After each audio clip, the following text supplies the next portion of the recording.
Kemarin adalah aulad, ibna yang kedua, sekarang tiflun atau jamaknya atfal. Mungkin Bapak Ibu kenal istilah RA, Raudatul Atfal. Nah, atfal itu bentuk jamak taksir dari tiflun, yakni bayi atau orang yang disebut dengan al-maulud as-saghir, ya, bayi yang baru lahir.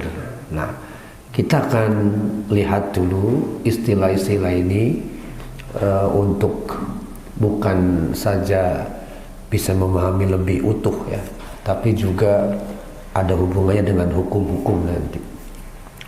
Setidaknya 3 kali disebut tiflun atau bentuk tunggal, 3 kali, sedangkan bentuk jamak yakni atfal itu sekali. Nah, kita lihat. Yang pertama Al-Hajj ayat 5. Ini kalau diulas ada hubungannya dengan pembahasan yang lalu, perjalanan seseorang, ya. Misalnya dimulai dari proses di dalam rahim, ada turom, ada nutfah, ada alaqah, ada mudghah. Nah, uniknya ketika seseorang sudah atas calon janinnya sudah sampai tahap mudghah, itu ada 2 kemungkinan yang terjadi pada calon bayi itu, yakni mukhallaqah, ghairi mukhallaqah, bisa tercipta lalu berlanjut menjadi bayi dan manusia sempurna, atau kemungkinan kedua ghairi mukhallaqah, tidak tercipta, mungkin bahasa kedokteran abortus. Yang jadi masalah nanti adalah pada saat calon janin itu ghairi mukhallaqah, ini muncul hukumnya nih. Apakah kesengajaan diaborsi gitu, atau memang qadarullah. Misalnya kalau terjadi kesengajaan digugurkan dengan proses namanya aborsi lantaran berkaitan dengan kasus tertentu, misalnya kehamilan di luar nikah, malu, takut dan sebagainya, atau seperti kebiasaan masyarakat jahiliyah di mana menganggap perempuan itu hina lalu digugurkan, maka itu bagian dari salah satu kalimat atau ayat di dalam surat At-Takwir, wa idzal mau'udatu su'ilat bi ayyi dzambin qutilat. Dan nanti bayi-bayi yang dibunuh ditanya, apa alasan atau apa dosamu kok sampai dibunuh. Jadi bisa Bapak Ibu bayangkan proses ghairi mukhallaqah, ya, proses pengguguran yang sengaja itu, kalau menurut data sih konon di Indonesia per tahun 2.500 kasus. Bayangkan, itu yang tercatat, ya. Tercatat bahwa pengguguran kandungan di Indonesia itu terjadi minimal 2.500 kasus. Artinya ada sesuatu yang salah cara pandang seseorang. Nah, ini ghairi mukhallaqah.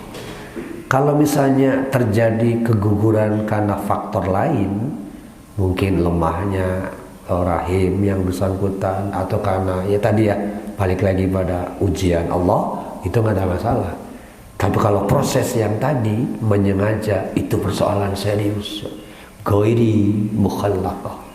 Nah, poin pertama. Poin kedua, katakanlah terjadinya mukhallaqah, proses terciptanya berlanjut menjadi bayi, maka Allah menyebutkan nukiru fil arhami kaima nasya'u ila ajalin musamman. Katakanlah bayi itu hidup dengan izin Allah sampai waktu tertentu maka ditempatkan di sebuah rahim. Nah, sampai kapan? Ila ajalin musamman, sampai waktu yang sudah musamman ditandai. Siapa yang menandai? Allah, bukan kita. Kita hanya mungkin membentuk satu kesimpulan berdasarkan pengalaman kan, bahwa hamil itu 9 bulan 10 hari, itu kan karena kebiasaan. Apakah semuanya sama? Enggak juga. Jadi tetap rahasia Allah berapa lama usia kandungan itu. Disinilah ila ajalin musamman. Di sisi lain, dengan kalimat ila ajalin musamman juga bisa menjadi bukti bahwa di alam rahim atau dunia itu dibatasi oleh waktu. Alam rahim ada batas waktunya, alam dunia sama. Maka kembali ke surat 2 ayat 28, bahwa setiap manusia pasti mengalami 4 tahap itu, Pak. Mati, hidup, mati, hidup. Nah, kalimat ini ada pada hidup yang pertama, tempatnya di rahim yang pertama, baru kemudian nanti dunia ya. Yang kedua. Nah, ketika katakanlah selesai dengan izin Allah, sempurna proses kandungannya normal sampai 9 bulan sekian hari. Terus yang kedua, nukhrijukum tiflan, kami keluarkan dia sebagai bayi. Tiflan, nukhrijukum tiflan, kami keluarkan kalian sebagai bayi. Di sini Bapak Ibu, kita tambahkan dengan surat 1678. Apakah setiap bayi itu sudah berpengetahuan? Apakah setiap bayi sudah berfungsi alat pendengarannya? Apakah setiap bayi yang baru lahir sudah berfungsi penglihatannya atau nalarnya untuk memahami? Ayat 78 surat 16 tadi bisa memberi jawaban. Menurut 1678, dan ini bisa menjadi bahan riset bagi kalangan kedokteran mungkin ya. Kenapa? Karena 16 ayat 78 menyebutkan bahwa ketika bayi lahir, Allah menyebutkannya dengan kalimat la ta'lamuna syai'an, tidak mengetahui apa-apa. Tapi uniknya, nah ini Pak, di satu sisi setiap bayi dipastikan tidak tahu apa-apa atau belum tahu apa-apa, tetapi Allah sudah menginstal perangkat yang digunakan oleh bayi untuk mulai berilmu. Dimulai dari mana? Pendengaran, baru penglihatan, baru hati. Ini berbeda dengan orang dewasa. Seperti surat 2 ayat 8. Mungkin Bapak hafalkan, khatamallahu ala qulubihim wa ala sam'ihim wa ala absarihim. Nah, kenapa hati dulu kalau di situ? Bukan sama dulu. Sementara kalau di dalam kaitan dengan bayi yang disebut oleh Allah, pendengaran dulu. Di sini Bapak Ibu, para ulama mendalami, mengkaji, menelaah begitu rupa. Kenapa berbeda susunannya? Akhirnya kira-kira disimpulkan seperti tadi, bahwa pada diri bayi pemahaman, penglihatan belum berfungsi optimal. Pendengaranlah yang lebih dulu berfungsi, sehingga ketika lahir atau bahkan sebelum lahir ada proses interaksi yang bersifat voice, komunikasi suara, entah itu tilawah Quran bagi ibu hamilnya atau sering memperdengarkan murotal. Karena beberapa riset menyebutkan bahwa ketika seorang ibu rajin tilawah sendiri atau bahkan memperdengarkan Tilawah Quran selama dia hamil berbeda sisi kemampuan anak. Itu kan unik, Pak. Mungkin kalau kalangan liberal menyebutnya musik ya, musik klasik. Seringlah memperdengarkan musik klasik katanya. Mungkin siapa? Van Houten gitu atau apalah instrumen yang klasik aja pokoknya. Tetapi dengan tilawah Quran terbantahkan. Justru yang lebih kokoh adalah tilawah atau murotal Quran. Nah ini Pak, unik gitu kan. Jadi ketika kita lahir dulu la ta'lamuna syai'an, belum mengetahui apapun, tetapi sudah diinstal pendengaran, penglihatan dan hati. Maka 3 inilah yang mestinya dioptimalkan supaya bayi sampai remaja tadi betul-betul berfungsi, terjadilah pembentukan karakter, Pak. Nah, hari ini ketika sudah dewasa, kenapa hati dulu yang disebutkan oleh Al-Baqarah ayat 7 itu? Karena hati menjadi penentu. Kalau hatinya sudah malas, sudah kibir, sudah malu, ya otomatislah mendengar enggan, melihat komodoi. Jadi dua-duanya sudah. Mendengarkan taklim nggak mau. Mungkin dalam pembahasan nanti ya terkait dengan itu ada kajian menarik yang sedang saya rangkum terkait dengan tazkiyatun nufus, mungkin nyambung ke situ ya. Bahwa ketika hati kesadarannya belum tumbuh atau tertindih oleh arogansi, maka sampai kapanpun orang itu tidak akan pernah menemukan apa itu yang disebut dengan awareness, itu kesadaran dirinya, self awareness-nya nggak ada. Itu bahayanya, Pak. Baik, kembali ke sini. Jadi bayi, kemudian setelah bayi litablughu asyuddakum, dia menjadi dewasa. Nah, saat dewasa Allah menyebut lagi unik nih, Pak. Saat dewasa, minkum, orang yang dewasa itu di antaramu ada yang diwafatkan, ada yang yuraddu ila ardalil umur, diberi usia panjang sampai sepuh. Wah, Bapak di sini kan banyak nih. Ila ardalil umur, sampai kita diberi ini. Nah, masalahnya di sini. Ketika sudah posisi arzalil umur, tak sedikit dari yang bersangkutan la ya'lama min ba'di ilmin syai'an, kembali tidak tahu setelah tahu. Ini, Pak. Kita sekarang masih alhamdulillah diberi waktu, maka saya bilang, hayo jangan biarkan waktu ini kosong gitu. Untuk taklim, ayo kita gunakan itu memori.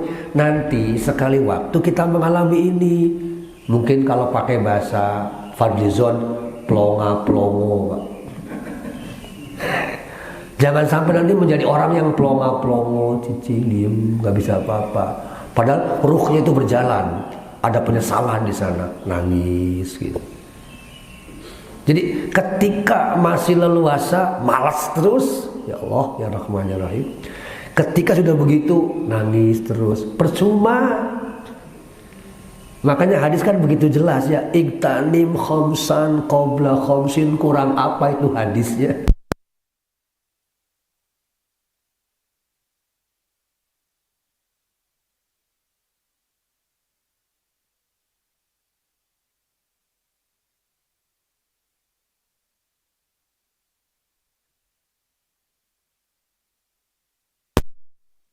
Sulit. Kalau sudah datang yang lima, ini namanya al-Harawi. Pikun itu al-Harawi. Rasul kan kemarin sudah kita ulas, Allahumma inni a'udzubika, salah satunya minal harawi, menyengsarakan. Dan usia pikun yang menyulitkan diri, menyulitkan orang lain. Kalau sudah seperti itu, nggak bisa apa-apa, nggak bisa melawan. Tetapi ruhnya baru di situ dia bilang, Rabbi laula akhartani ila ajalin qarib. Ya Allah, tangguhkanlah, tundahlah kematian saya. ila ajalin qarib, sampai beberapa waktu saja. Untuk apa itu? Fa asaddaqa wa aku minas sholihin. Saya ingin sedekah, saya ingin menjadi orang soleh, ya Allah. Itu loh. Itu kalau sudah begitu nangisnya nggak berhenti-berhenti. As-saddaqa wa aku minas sholihin. Ya Allah, saya ingin sedekah, saya ingin jadi orang soleh. Tolong tunda kematian saya. Kalau sudah seperti itu, wah berharap sekali. Nah sekarang masih banyak leluasa waktu, ada resek. Nah ini lah. Nah tidak terjadi seperti itu, ya. Wa minkum, maka kembali jadi bahwa ayat ini menyebut tiflan, ya, dalam posisi bayi itu aturan pertama. Surat An-Nur tentang tiflun sama menyebut bayi, tapi di sini konteksnya adalah hukum berkenaan dengan membuka pakaian. Artinya salah seorang yang tidak termasuk atau boleh perempuan membuka mazuharoh, ya, boleh membuka kerudungnya, boleh membuka jilbabnya adalah kepada bayi. Boleh. Tapi kalau orang lain sudah dewasa baru muncul masalah. Jadi yang dibolehkan di mana kita membuka jilbab adalah bayi. Tiflu alladzina lam yadharu ala aurati nisa, yang belum mengerti, belum bisa melihat dengan transparan tentang aurat perempuan itu yang mana. Itulah hukum kalau di sini, Pak. An-Nur 31. Ini terkenal sekali ya ayatnya. Baik. Kemudian surat lain. Nah nanti akan dirinci lebih jelas mengenai ayat 585. Ayat 58 dan 59 masih surat An-Nur ya. Ada atfal di situ. Ada hubungannya dengan adab. Ini penting adab ini. Adab inilah yang akan berdampak besar ketika diabaikan. Bapak Ibu ingat ada istilah incest. Incest itu pernikahan atau perkawinan atau hubungan badan dengan kerabat atau saudara dekat. Bisa orang, kalau suami sih jelas ya, bisa orang tua anak, anak orang tua, kakak beradik, itu namanya incest. Nah, ayat 5859 salah satu pencegahan incest ini ada, di mana anak yang masih kecil atau belum balik atau siapapun ya, kalau masuk bertamu ke rumah atau masuk ke kamar orang tuanya, Allah menyebutkannya dengan liyasta'zimkumul ladzina malakat. Liyasta'zinu, apa itu? Meminta izin dengan 3 waktu. Quran menyebutnya salah satu aurat. Ini Pak.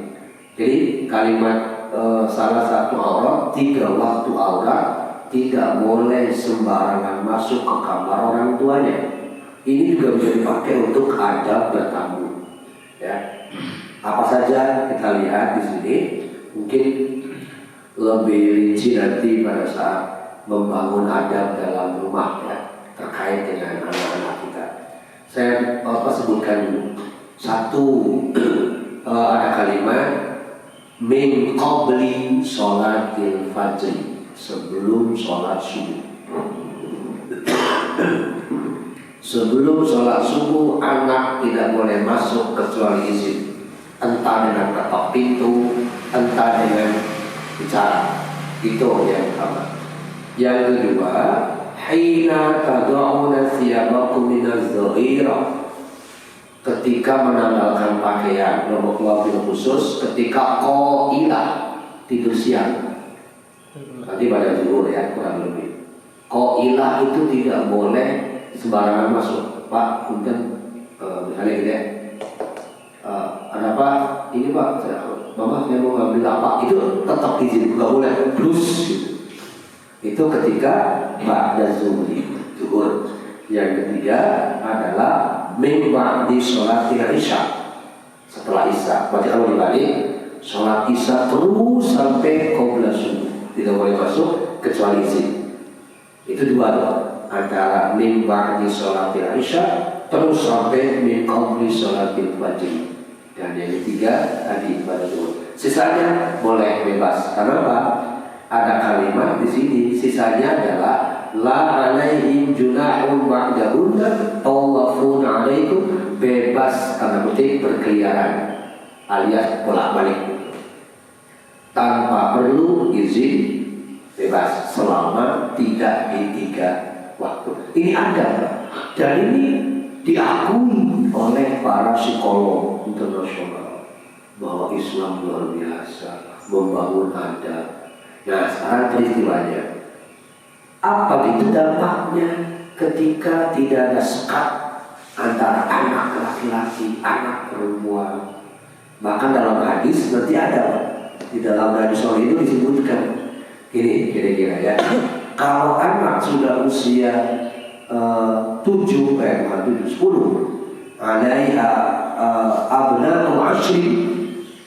Kalau anak sudah usia 10 tahun, abna'i ashri, farriqu bainahum fil madajir, pisahkan tempat tidurnya. Itu idealnya. Tapi masalahnya muncul di sini. Muncul masalahnya apa? Aspek ekonomi bisa. Bayangin, ini kejadiannya tadi di Indramayu sekian tahun yang lalu, kakak beradik hubungan badan sampai hamil. Kenapa?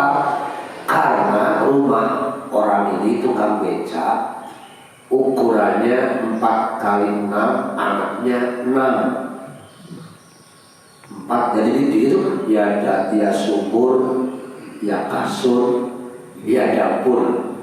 Terjadilah seperti itu. Hamil sampai akhirnya lahir. Bingung kan? Ini bapaknya atau uaknya? Karena anak laki-lakinya yang menghamili adiknya yang perempuan. Ya Allah. Begitu pula di tempat lain. Itu namanya yang saya sebutkan tadi, incest. Nah, dengan ayat ini sangat jelas Quran mengingatkan. Tapi kebalikan tadi, betapa rumitnya kalau kita sudah memasuki wilayah sosial, aspek agama kurang paham, aspek ekonomi sedemikian rupa sulit. Jadi ya Rahman, itu masalah sosial, problema di kita ya, nyambung bulipok jadinya. Jadi kalau diurai di mana untuk mengubah mereka, balik lagi hati. Ingat, innallaha la yughayyiru ma biqaumin hatta yughayyiru ma bi anfusihim. Itu dari mengedukasi, menjelaskan, meningkatkan dan seterusnya. Ini persoalan serius terkait dengan atfal, ya, perkembangan anak-anak mereka. Maka Islam menekankan perempuan itu harus cerdas, gitu. Ibu-ibu, calon ibu itu harus bukan saja cerdas secara intelek, kalau bisa semuanya. Mungkin dalam bahasa hadis yang mana saya kutip, tazawwajul mar'ah, nikahilah perempuan yang al-walud, yang subur, wal wadud, dan penuh cinta kasih. Saya tambahkan laisa bil wadul, bukan perempuan wadul.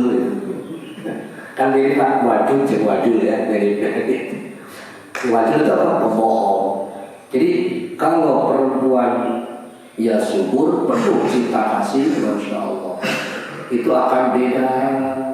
Ke anak itu beda, sangat beda. Sedikit melebar. Mungkin Bapak Ibu ingat tahun 70-an acara TVRI Minggu pagi ayah keluarga nama. Bukan Cemara belakangan. Keluarga Didu. Ada perempuan sangat lembut penyabar, Maria Adi. Nah itu terus terang secara pribadi saya mengidolakan. Bahkan waktu masih kecil saya berangan-angan tuh kalau ibu saya kayak gini ya, gitu kan, lembut, penyabar, itu masya Allah ideal sekali. Sebab apapun masalah anak langsung ngapa yuk sini sama ibu ya kita ngobrol dulu Pak. Oh. Itu jadi bayangannya tuh enaknya kalau punya ibu kayak gitu masalah anak. Karena cinta kasihnya, kesabarannya, meladeni, melayani, mau mendengar keluhan-keluhan kita.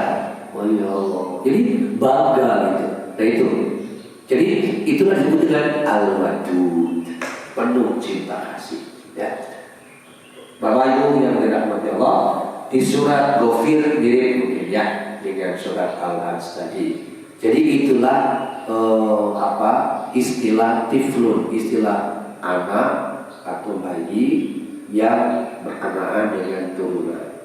Sekedar rangkuman, inilah yang tadi saya sebutkan, 3 aurat waktu, 3 waktu aurat hindari baik bertamu maupun anak masuk ruangan. 3 itu penting sekali ya.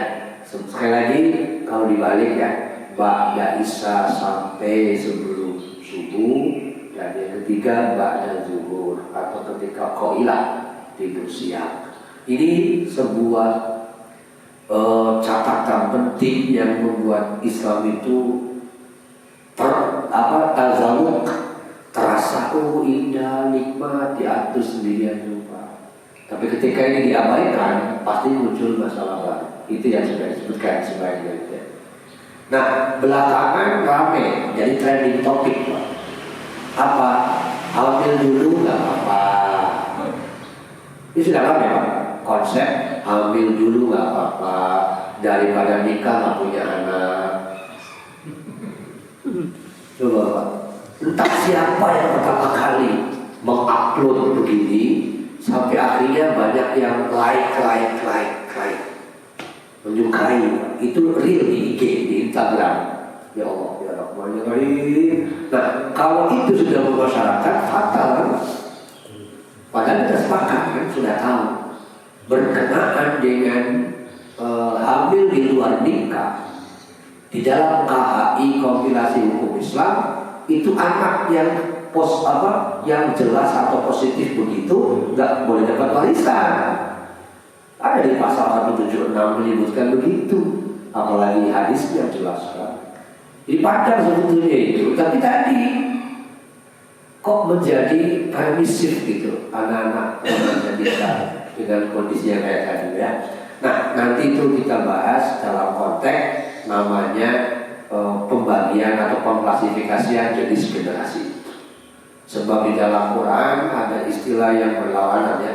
Zurriyatan thayyibah, generasi yang baik, seperti apa karakternya, bagaimana kita memproses, tentu dengan hadis sebagai tambahan ya selain Quran.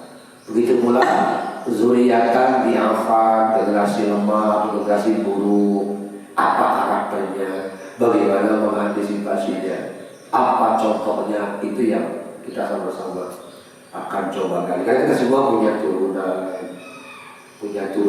meskipun bukan anak lah katakan karena sudah dewasa semua. Paling tidak kita ikut mengawasi cucu. Nah, paling tidak kita pengetahuan tentang ini menjadi penting ya. Mengawasi cucu, ikut mendidik meskipun ya tanggung jawab secara full adalah orang tuanya ya. Namun secara moral tetap punya wewenang. Kenapa?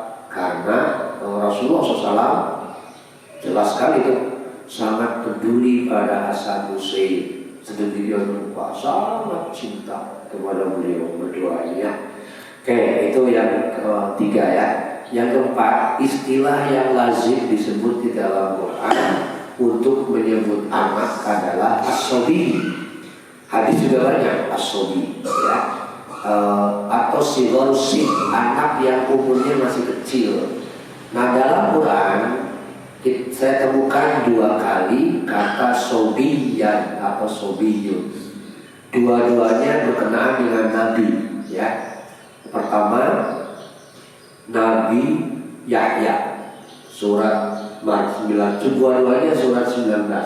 Nah, dua-duanya ini memiliki karakter yang kalau kita copy paste bisa menjadi karakter generasi baik. Apa yang bisa kita ambil dari dia? Oke. Ini ayat sebetulnya bisa menjadi referensi. Misalnya ada yang bertanya, bagaimana caranya supaya turunan kita itu baik gitu.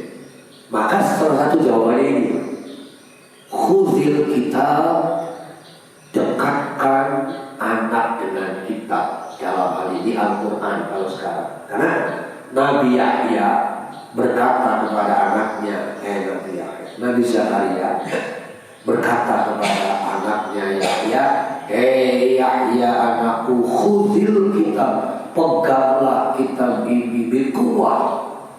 Tentu pengertiannya bukan dipegang di usap-usap tiap hari kan? Dipegang terus, nah kan terus dipegang, bukan. Maksudnya jadikan sebagai pedoman. Maka akan muncul hukmah. Apa itu hukmah? Itu nanti kita bahas ya. Jadi ketika Yahya masih kecil punya karakter al-hukmah, ketajaman dalam memutuskan sesuatu, dalam memahami sesuatu, berikut pengambilan keputusan atau kesimpulan al-hukmah. Jadi kalau sekarang saya kaitkan dulu ke surat Yasin, Pak. Surat Yasin ayat kedua, Pak. Yasin wal Qur'anil Hakim. Kita kaitkan. Quran itu disebut hakim. Berarti orang yang aktif interaksinya begitu intensif dengan Quran, insya Allah akan memiliki hukmah, gitu kan? Logikanya kan gitu. Ulangi, Quran itu wal Qur'anil Hakim, kata surat Yasin. Sementara Nabi Yahya oleh Allah disebut atainaul hukmah, kami beri dia hukmah. Sekali lagi pembahasannya mungkin nanti. Artinya kita kompromikan. Kalau Zabur Taurat yang dipelajari oleh Yahya bersama ayahnya Zakaria bisa memunculkan sosok pribadi yang al-hukmah sedemikian kuat, masa sih anak-anak kita juga nggak bisa gitu. Jadi Al-Quran itu al-hakim. Nah itu yang terus kita intensif ya dengan turunan kita Al-Quran. Tentu kembali lagi ya, prosesnya bisa tilawah. Maka saya pernah membaca sebuah riset terkait dengan ini Pak, anak khususnya Indonesia ya, pokoknya anak Indonesia yang masuk kategori ajar non Arab. Ketika seorang anak sudah bisa baca Quran saat masih kecil atau didahulukan bisa membaca Al-Quran, jauh lebih cepat bisa membaca Latin. Tapi kalau terbalik lama. Katakanlah dia sudah bisa baca Latin, tidak menjamin baca Qurannya cepat. Oh, itu uniknya. Makanya bagi saya, dahulukan anak itu bisa baca Quran. Biarkan nanti Latin itu akan cepat dengan sendiri. Itulah yang kemudian ditangkap oleh Kiai Haji As'ad Umar dengan memberikan Iqra dulu, terlepas dari masalah plus minus metode Iqra ya, tetap ada plus minusnya. Tapi yang pasti beliau menangkap itu, lalu kemudian membuat Iqra tapi untuk bacalah namanya, untuk Latinnya. Ternyata itu saya praktekkan. Sekedar Bapak Ibu tahu bahwa saya angkatan pertama pelatihan Iqra di UIN tahun 90. Itu angkatan pertama saya langsung dilatih oleh Kiai Haji As'ad Umar ya tadi. Kalau aslinya indah, itu enak. Cuma yang untuk anak-anak kecil gitu. Nah, itu kan ada perbaikan.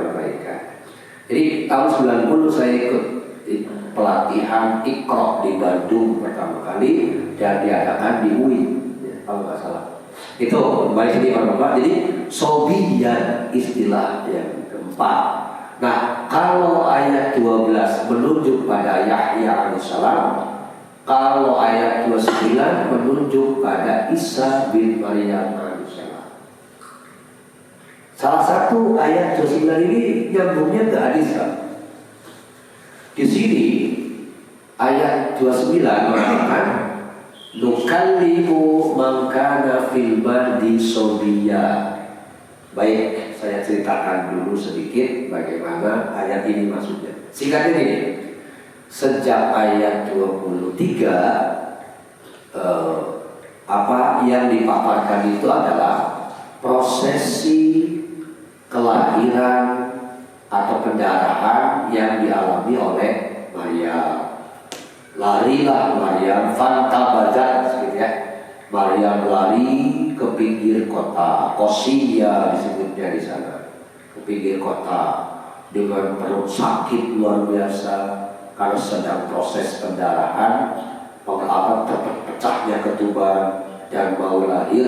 Di sisi lain dilempari batu oleh penduduk Palestina, Bethlehem waktu itu dilempari batu. Jadi fisiknya sakit, rasa malu yang sedemikian rupa membuat Maryam hampir putus asa, sebagaimana direkam di dalam Al-Quran ayat 23. Lalu Allah menghibur dengan mengirim Jibril. Jibrilnya berkata kepada Maryam, "Hussi ilaik." Coba Maryam, jangan takut Maryam, jangan takut. La tahzani, ayo jangan sedih, ya, jangan sedih.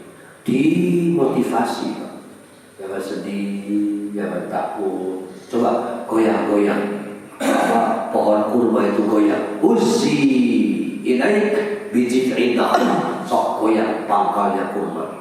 Maka tusakit rontok tuh buah-buahan yang rutop, kurma matang di pohon namanya rutop. Jadi ada perbedaan istilah antara kurma matangnya sudah lama atau menjadi kering dengan kurma yang baru jatuh dari pohon karena matang di pohon. Itu namanya rutop. Jadi kalau kurmanya sudah lama kering namanya tamar, tamrin atau tamar, ya. Sehingga nanti dari segi fikih, ketika orang pemilik kurma rutop dengan tamar butter itu riba. Kok bisa riba? Karena kurma rutop akan menyusut, mengering kan? Berarti jumlah timbangannya berkurang. Sementara yang kurma tamar tetap. Selisih itulah namanya riba, riba fadilah, riba kelebihan. Itu hadisnya mengatakan begitu. Unik ya, itu juga boleh. Artinya tetap harus sama ini. Nah, kembali ke sini, ya. Ketika Maryam sudah lahir, melahirkan, Allah memberi satu keistimewaan. Maryam tidak perlu menjawab dengan lisan. Ya, nanti singkatnya tadi ya diceritakan dalam sepanjang ayat 27, 28 sampai 29 itu. Nah, biarkan bayi yang nanti bicara. Maka ketika Maryam sudah melahirkan Isa bin Maryam tadi, di sini dikerumuni oleh orang-orang Bani Israil sambil dicaci maki, dicemooh. Kamu ini perempuan Sunda, perempuan pelacur, padahal ibumu itu bukan pelacur, gitu. Pokoknya Masya Allah, kebayang oleh kita ya. Sekali lagi, fisik sakit, hati juga sakit luar biasa. Di situ Maryam tetap diam saja, tidak berkata. Malah beliau kemudian asyaro, menunjuk asyaro ilai. Maryam tidak bicara secara verbal. Asyaro ilai, Maryam hanya menunjuk ke bayi. silakan ngomongnya dengan baik gitu. Itu yang membuat Bani Israel semakin marah. Kaifa tukallimu man kana fil madi sabiyya? Kamu ini otak enggak sih? Bagaimana bisa kami bicara dengan baik? Nah di situ. Maka Isa langsung ayat 30-nya berkata, nah mereka buat mereka, oh ini Abdullah. Bayangkan enggak? Masih merah, masih berbaring, merontak gitu ya kakinya. Kalau orang hantapannya kan oa gitu ya. Yang bayi hantapannya kan oa. Ini mah ini Abdullah, saya ini hamba Allah. Atani Alkitab, Allah memberiku kitab. Allah mengangkatku jadi nabi. Bayangkan Pak, masih bayi sudah bicara begitu. Itulah salah satu mukjizat yang Allah berikan kepada beliau. Jadi sobiyah itu istilah keempat, as-sobi. Kalau di hadis banyak as-sobiyah. Biasanya as-sobi itu oleh kalangan ulama digunakan, hadis juga begitu, digunakan untuk menyebut bayi yang kurang dari 5 tahun. Jadi maksimal 5 tahun. Misalnya saya teringat dengan Zainab binti Muhammad Rasulullah SAW. Ketika itu Zainab anaknya sakit. Ketika itu disebutnya dengan sobi, sama. Hadisnya di bab sabar ya, sudah kita lewati. Itu dipangku oleh beliau dengan posisi tadi sobi, menjadi bayi alias masih di bawah 5 tahun. Itu hadisnya dan cukup banyak ya kata-kata as-sobi di dalam hadis. Kemudian yang kelima, hafadatun, mungkin satu kali saja di dalam Quran kata hafadah dengan makna asbab atau turunan. Ternyata dalam kamus yang saya telusuri, kata hafadah itu ada hubungan dengan kata khodama, melayani. Jadi makna hafadah untuk menyebut anak menunjukkan bahwa orang tua harus siap melayani anak cucunya. Melayani dalam arti merawat, mendidik, mencukupi dan sebagainya. Itu pengertian hafadah. Misalnya ini Pak kalimatnya ya. Surat An-Nahl ayat 72 bahwa ada kalimat wallahu ja'ala lakum min anfusikum azwajan wa ja'ala lakum min azwajikum banina wa hafadatan. Inilah yang berkaitan dengan keturunan. Allah memberi kalian dari pasangan kalian turunan wa hafadatan, dan anak cucu. Itu gambarannya. Jadi istilah yang kelima sama dengan asbab, tetapi unik. Al-asbab hanya digunakan untuk satu orang, yakni Nabi Yakub alaihissalam. Yang nanti kita coba lihat ya. Ini kira-kira. Inilah kata al-asbab yang uniknya semuanya hanya dikaitkan dengan Yakub. Tidak ada untuk yang lain. Wa Yaqub wal asbad, sampai saya temukan beberapa kali ya, 5 kali. 5 kali kata al asbad dengan makna hafadah tadi, turunan yang semuanya dikaitkan dengan Nabi Yakub.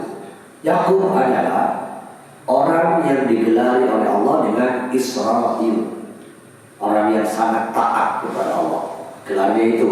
Sehingga bermula dari Yakub inilah kemudian turunannya disebut Bani Israil, lawannya Bani Ismail. Padahal ini unik ya, bukan Ishaknya yang di Bani Ishak gitu ya, tetapi Bani Israil, karena dari anak Ishak yaitu Yakub alaihissalam. Ismail jalurnya tadi beda ya. Nah, para Bapak Ibu, menurut 7 ayat 160, berapa puak Berapa kabilah di antara Bani Israel itu disebutkan qata'nahum isnatai asyrata asbaton kami pecah turunan Yakub alaihissalam alias Israel menjadi 12 turunan, 12 umat, 12 kelompok umat. 12 umat itu Bapak Ibu ingat kembali ke kisah Yusuf alaihissalam ya. Kita tahu bahwa Yakub menikahi 4 orang perempuan, masing-masing punya anak. Yusuf itu sendiri, kalau nggak salah nama ibunya Rahel. Ya. Nah, Yusuf dan bersama yang satu ibu dengan Yusuf adalah Bunyamin. Sisanya beda, tapi totalnya 12. Itulah isnatai asyrata asbaton. Unik ketika nanti Musa alaihissalam berdakwah dan membebaskan Bani Israel dari cengkraman Fir'aun, maka Musa pun diberi izin oleh Allah untuk bisa memecahkan batu sebesar kepala sapi, kemudian darinya muncul mata air 12. Nah 12 itu nyambung ke sini. Wa qata'nahum isnatai asyrata. Mengapa 12? Supaya masing-masing punya sumber air atau disebutnya dengan masyrobahu. Ini kalimatnya. Nanti ini ada hubungan dengan kisah Musa tadi, yakni ketika Musa disuruh oleh Allah adrib bi'asokal hajar, disuruh memukul batu. Konon Ibnu Katsir menyebutnya batu itu sebesar kepala sapi, dipukul oleh beliau, fan bajasa, mancurlah dari batu itu isnata asyrata ainan, 12 mata air. Nah masing-masing memiliki sumbernya sendiri-sendiri. Itu para bapak dari sejarah tentang asbat sama dengan hafadah ya. Yang keenam adalah gulam. Kalau gulam di atas sobi, gulam itu remaja. Ada 2 konteks soalnya ya. Gulam itu disebut 9 kali dalam Quran ya yang saya temukan. Macam-macam ininya peristiwanya. Tetapi ada beberapa yang sama. Misalnya kisah Nabi Zakaria dengan kisah Maryam itu mirip pertanyaannya. Ya Allah, anna yakunu li gulam. Bagaimana mungkin ya Allah saya punya anak, kata Zakaria. Sementara saya ini sudah kibar, sudah sepuh, istriku pun mandul. Kalau Maryam, anna yakunu li gulam, ya Allah, bagaimana mungkin saya punya anak, lam yamsasni bashar, saya belum pernah disentuh laki-laki seorang pun. Kalimatnya apa? Anna yakunu li gulam, bagaimana mungkin saya punya anak? Tapi jawaban Allah juga sama. Kazalik, demikianlah Allah berkuasa kok, gitu. Jadi Maryam begitu, Zakaria juga sama. Yang berbeda apa? Sebabnya. Yang menarik para bapak ibu adalah 2 istilah, bihulamin halim dan bihulamin alim. Ini uniknya. Anak pintar namanya sebutannya bihulamin alim. Anak penyabar dengan sebutan bihulamin halim. Nah, kepada siapa sebutan anak pintar secara intelek? Banyak ulama menyebutkan bihulamin alim adalah sebutan anak dengan IQ bagus. Jadi alim itu lebih ke intelektual rasional, intelektualitas rasionalitas. Sedangkan halim lebih ke spiritual, jadi SQ-nya. Nah, Kalau Halim menuju ke Ismail alaihissalam. Sebagian besar, mungkin hampir semua ya, hampir semua mufassir menyebut sebutan Bihula bin Halim adalah anak yang diberikan Allah untuk Ibrahim dari jalur Hajar, yaitu Ismail. Sedangkan Bihula bin Halim adalah Ishak. Contohnya dalam surat As-Saffat yang saya kira sangat terkenal ya, berkaitan dengan kisah kurban kan ya. Di situ jawaban Ismail ketika dimintai oleh ayahnya, wahai anakku ya bunaya Ismail, semalam ayahmu bermimpi al-bakhuk, menyembelihmu. Kira-kira apa pendapatmu ya? Pendapatmu apa terkait dengan mimpi itu? Ismail dengan cerdasnya mengatakan, if'al, laksanakan ya, itu kan berita Allah. Satajiduni insyaallah, kelak ayah mendapati saya orang yang bersabar. Itu namanya cerdas secara spiritual. Tapi kalau cerdas secara intelektual dia yang tua itu kan mestinya bapak duluan itu ya, masa anak-anak masih dikorbankan? Gak bisa kok. Itu namanya cerdas intelektual jawabannya. Mestinya yang disebut itu yang sudah tua, bukan yang masih muda. Itu contohnya. Contoh cerdas secara spiritual. Pak, laksanakan itu perintah Allah.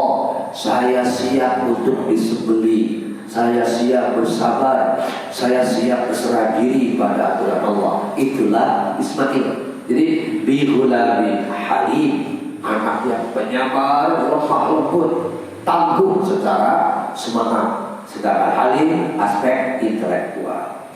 Nah, Gulam tadi sekali lagi dua dimensi ya. Ada aspek menyebut anak kecil, tetapi yang paling banyak itu yang kedua ini, remaja. Mungkin bahasa psikologi namanya adolescent. Jadi remaja adolescent, remaja yang masih sedang mencari identifikasi diri, identitas diri. Itulah usia-usia Yusuf di sini. Yusuf alaihissalam disebut Ghulam karena memang sedang begitu usianya ketika dicemplungkan di dalam sumur. Di situ usia Yusuf antara 14 sampai 21. Ada yang menyebutnya 12 ya. Kalau Said Qutb menyebutnya 12. Antara 12 sampai 21. Itu, dan yang terakhir adalah yang ketujuh, Zuriyah. Ini yang paling terkenal. Keturunan itu atau anak-anak itu Zuriyah. Ternyata kata Zuriyah dari kata Zarro yang menggambarkan lembut dan menyebar. Dengan demikian, kenapa anak-anak disebut Zuriyah? Karena tuntutan Allah kepada orang tua supaya bersikap lembut kepada anaknya, atau sekaligus menyimbolkan terjadinya persebaran di dalam keturunan. Setidaknya ayat ini ya mewakili dari 32 kali sebutan Allah untuk generasi. Yang pertama Al-Imran, Zuriyatan ba'duha min ba'di. Jadi sebagian orang dengan sebagian yang lain itu memiliki zuriyah, turunan. Sebetulnya saya dan bapak-bapak kita semua ya, kalau kita apal bin-binnya sampai ke atas, entah yang keberapa ribu, ada kesamaan usul. Kita nggak tahu yang berapa. Bin dari jalur bapak ternyata ketemu ya, sama. Rasulullah SAW dengan Aminah dengan Khadijah itu ada titik temu, tetapi di generasi yang ke-20-an di atas. Begitu pula Aminah dengan Abdullah, ketika bin-binnya terjadi titik temu di generasi yang sebelumnya mungkin 7 gitu. Jadi sama, zurriyatan ba'duha min ba'd. Sebagian yang satu punya kaitan turunan dengan sebagian yang lain. Itu kata Quran. Dan yang kedua, zuriyatina, unik. Kenapa doa ini bukan begini, Pak? Rabbana hablana min azwajina wa auladina. Kan gitu kan? Wa zuriyatina. Karena apa? Yang kita harapkan baik bukan hanya anak yang kita lahirkan, tapi juga anak yang dilahirkan oleh anak kita, anak yang dilahirkan oleh cucu kita, anak yang dilahirkan oleh cicit kita, anak yang dilahirkan oleh apa bau. Setelah itu apa? Bau ya, bau. Setelah bau nama apa? Yang pasti zuriyat itu menggambarkan 7 turunan boleh jadi. Ya Allah, anugerahi kami pasangan dan turunan yang qurrata a'yun, yang menjadi penyejuk hati. Terakhir, sebelum kita rinci tadi tentang posisi anak, kira-kira ini dalam Quran kondisi mental turunan ada 2 kemungkinan, Pak. Satu, menjadi zuriyat thayyibah, turunan yang baik. Kedua, menjadi zuriyat yang afan. Ini yang kita antisipasi, ini yang kita kejar. Bagaimana kita memiliki qurrata a'yun tadi, zuriyah yang menjadi qurrata a'yun. Ini ayatnya, nanti akan kita bahas apa itu zuriyat thayyibah, bagaimana karakternya, apa itu zuriyat yang afan. Kalau dikaitkan lagi dengan khaufun, apa bentuknya dan sebagainya. Itu yang insya Allah kita akan bahas lebih lanjut. Nah, kenapa ini menjadi penting? Karena begini, Pak, populasi manusia luar biasa dan usia Gen Z itu tinggi sekali. Yang kalau kita tidak mendidik mereka dengan baik, khawatir jadi generasi yang buruk gitu. Ini bayangkan akan 2024 ini tembus 8 miliar jiwa seluruh dunia. Sementara di kita tingkat rasio penduduk itu didominasi oleh usia Gen Z tadi. Gen Z-nya 27%, milenial 25%, Gen X-nya itu dominan. Nah, kalau mereka karakternya tidak baik, hancurlah bangsa kita. Maka kembalinya tadi ucapan hamil dulu nggak apa-apa. Itu bisa menghancurkan bangsa, bisa menghancurkan bangsa ke depan. Kita sekecil apapun peran, ayo bergerak, peduli kepada mereka. Itulah yang saya sedang cobalah di tempat sendiri, di musola, di madrasah. Paling tidak kita membina remaja sekitar 25 usia SMP SMA tiap per 2 pekan yang kajian secara pemikirannya tiap harinya yang pada maghrib. Dalam rangka apa? Ini yang saya takutkan, generasi seperti ini menjadi lemah. Demikian Bapak Ibu sebagai pengantar tentang istilah-istilah yang berkaitan dengan keturunan atau anak. Nah, berikutnya nanti kita akan bahas tentang tadi pembagian zuriyah atau juga posisi dan kedudukan anak. Barakallah. Assalamualaikum, mohon izin Pak Ustaz, ada beberapa yang mau dijelaskan oleh Pak Ustaz terkait dengan adab. Iya. Yang pertama hukumnya apabila kita melanggar adab-adab yang tadi dijelaskan diantaranya terhadap orang tua itu, hukumnya bagaimana? Kalau di yang lain-lain kan mengenai fikih segala macam udah jelas hukumnya, ada haram dan ada makruh. Nah, itu yang pertama. Nah, yang kedua adab terhadap sesama kita sesama manusia itu banyak. Tapi yang ingin saya tekankan di sini salah satunya adab di sekitar masjid ini, Pak.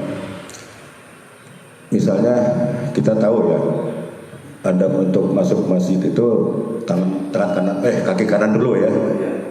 Minimal kita membaca doa Bismillah. Nah, kemudian penggunaan yang ingin saya tekankan di sini, penggunaan masjid itu adabnya apa aja ya? Misalnya apakah hanya untuk majelis taklim atau apa gitu ya? Bisa digunakan untuk apa aja di masjid itu, Pak? Adabnya ya. Misalnya contohnya apakah boleh kita menempatkan tempat tidur untuk marbot misalnya di dalam masjid, apakah itu boleh atau tidak? Adabnya apakah ada hukumnya itu di salah satunya? Itu yang ingin saya pertanyakan.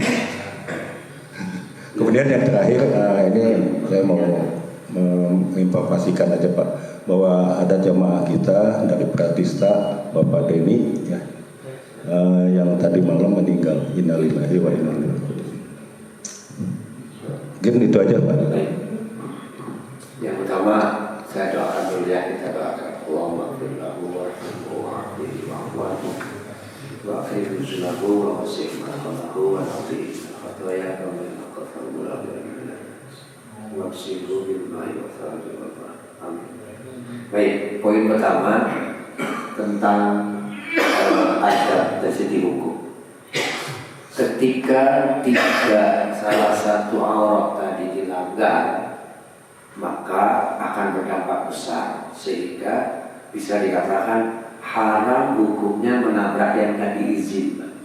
Lias takzina itu memang sifatnya anjuran. Artinya kalau tidak dilaksanakan pun nggak ada masalah. Tetapi bagi muslim akan muncul rasa takut terkait dengan melanggar adab itu, sebab dampaknya besar. Terjadilah katakanlah incest misalnya gitu ya. Penegasannya, kalau yang namanya adab itu ada yang sifatnya penegasan mustahab, sangat dianjurkan. Tapi kalau sudah masalah hukum beda lagi konteksnya. Nah ini lebih ditekankannya pada sangat dianjurkan lias takzina, supaya betul-betul menerapkan konsep izin saat memasuki kamar atau saat bertamu dengan gambaran yang sudah disebutkan tadi, salah satu aurat. Poin kedua terkait dengan penempatan. Kita lihat di dalam Masjid Nabawi, Rasulullah SAW itu kamarnya hanya dipisah pintu antara Masjid Nabawi dengan kamar, gak ada pemisah, pintu doang. Bertahun-tahun ketika beliau wafat barulah diubah menjadi kuburan. Maka artinya yang disebut apa bolehkah, bagi saya sih mengacu ke situ boleh.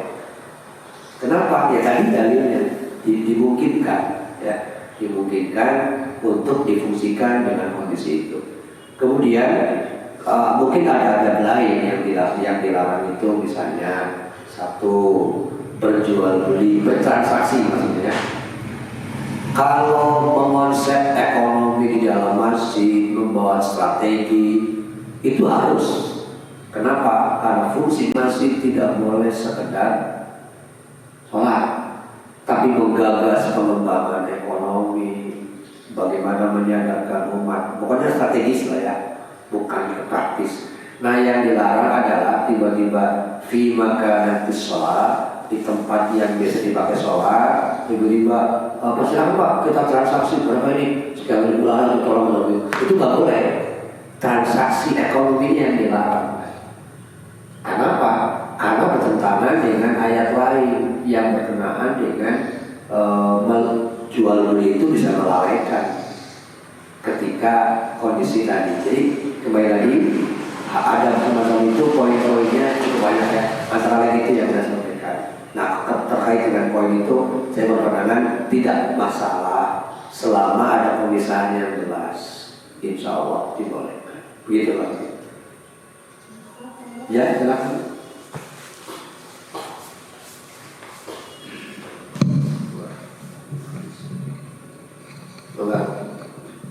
Bismillah. Gini Ustaz, di dalam surat An-Nur ayat 60 dikatakan bahwa dan para perempuan tua yang telah berhenti dari haid dan mengandung yang tidak ingin menikah lagi, maka tidak ada dosa menanggalkan pakaian luar mereka dengan tidak bermaksud menampakkan perhiasan. Pertanyaan saya, apakah yang dimaksud dengan pakaian luar ini Ustaz? Demikian Ustaz. Ya, ungkapan di dalam ayat 60 seperti halnya di dalam ayat 31 sama ya. Illa ma'mazuhar.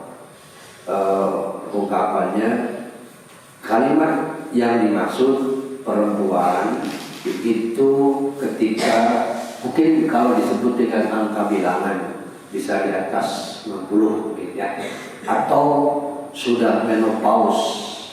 Nah, kepada mereka, tapi ada dua kata yang perlu ibu pahami ya. Pertama tentang pakaian luar, yang kedua adalah 2 poin. 1, larangan mutabarijat. Mutabarijat itu pamer, tabarut. Tabarut yakni ingin ingin dipuji sanjung orang, sehingga ingin expose, ingin dilihat terus, sehingga itu sangat berbahaya. Yang kedua adalah ungkapan ayastafifna, artinya meskipun boleh menanggalkan jilbabnya di depan mereka saat usia seperti itu, tapi ada poin yang kedua tadi yang perlu diperhatikan, yakni yastafifna. Kalau kita ingin tetap terhormat, sebaiknya tidak gitu, meskipun peluangnya dibolehkan. Jadi yastafifna ini harus menjadi kuncinya. Secara hukum usia 70 tahun ke atas, 80 bahkan ya bolehlah pakai jilbab di depan orang lain ya, di depan anak-anak tadi juga boleh. Tetapi yastafifna. Nah sekarang ada terbalik-balik. Ibunya yang sudah 75, 80 masih bagus kerudungnya, anak gadisnya yang masih centil kok. Itu artinya salah nggak memahaminya? Salah. Ini contoh sederhana Pak. Saya makan di sebuah warung makan Padang ya. Satu keluarga masuk tiba-tiba. Nah bapak ibunya yang rapi, bagus itu jilbabnya ya. Tapi anak perempuannya usia antara ya mungkin 20, 25 lah. Masya Allah pakaiannya berani gitu ya, tendek, singlet. Kalau tanya, ini gak salah itu orang tuanya. Apakah membiarkan itu orang tuanya? Ketika dibiarkan itu bahayanya. Anak perempuan itu belum tentu menjadi satron minanar, menjadi penghalang bagi orang tuanya dari neraka. Jadi kembalikan tadi Ibu ya, bahwa yang disebut dengan pakaian luar illa mazhar minha biasanya, atau di sini menggunakan kalimat yadokna siyabahun, adalah pakaian yang kerudungnya jilbabnya. Dalam artian kerudungnya tadi ya. Kemudian yang lainnya boleh dibuka, tetapi ada poin kedua itu yastafif. Itu berarti saya yang Pak Ali tadi mau dijelaskan pengertian tentang adab satu. Terus yang kedua sumber hukum dari adab itu sendiri basisnya dari mana agar kita memahami bahwa suatu adab itu betul-betul sesuai dengan apa yang dihindari dalam Al-Quran dan hadis. Adibu di dalam kamus itu hampir tidak berjauhan dengan mendidik atau menumbuh kembangkan atau menyuburkan hati. Didiklah, suburkan anakmu. Itu kalimat hadisnya adibu, bangunlah adab. Jadi tidak terlalu jauh secara bahasa antara adab dengan terdidik ya. Kalau beda asal sih. Kalau tarbiyah itu kan dari kata roba, menyuburkan, mengembangkan hati. Begitu pula dengan adab. Kemudian kalau dikatakan apa sumbernya? sumber adab mau tidak mau ya harus kembali lagi pada Quran dan hadisnya, tetapi bisa saja dari adab. Adab boleh kita ambil, bahkan bisa menjadi pendukung selama secara konseptual tidak bertentangan dengan ayat Quran ataupun dengan hadisnya. Adab di dalam tradisi Arab itu ada beberapa yang diadopsi lalu diperkuat. Misalnya contoh adat sebetulnya awalnya adalah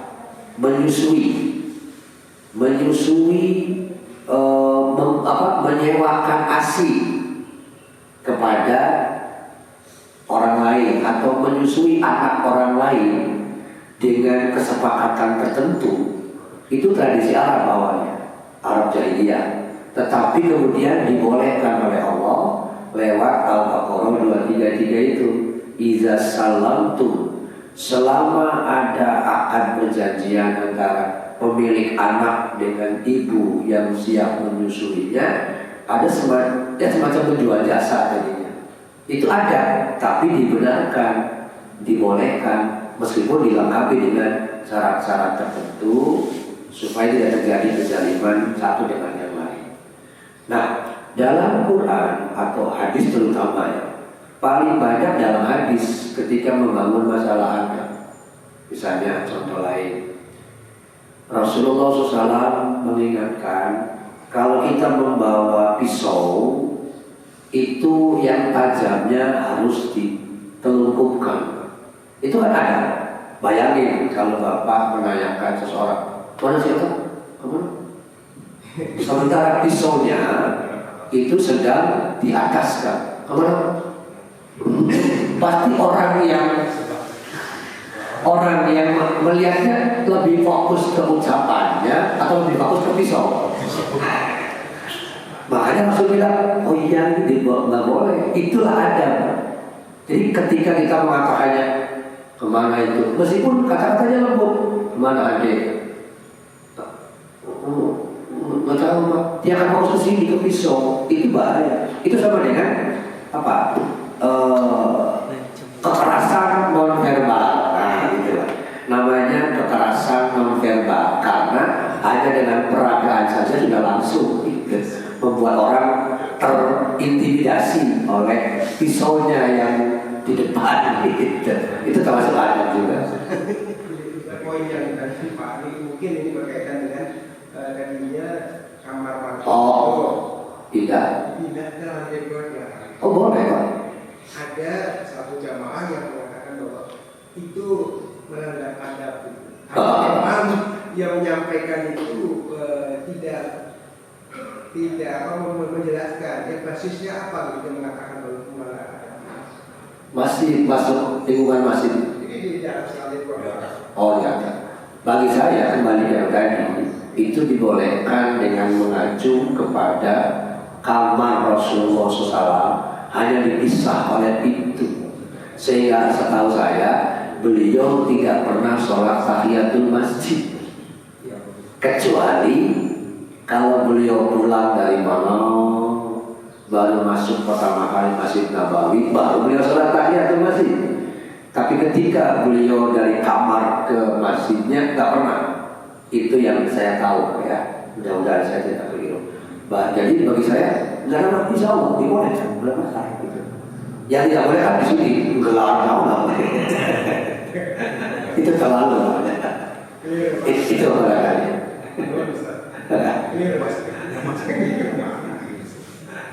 Tapi boleh Pak, boleh berpendapat begitu boleh kita terima, tidak ada masalah. Tapi tetap bahwa itu secara hukum dibolehkan. Jelas basisnya itu. Iya basis. Adabnya. Ya baik, kalau tidak ada lagi sementara sampai di sini dulu. Insya Allah kita lanjutkan kembali. Barakallahu fiikum. Subhanallah. Assalamualaikum warahmatullahi wabarakatuh. Waalaikumsalam warahmatullahi wabarakatuh.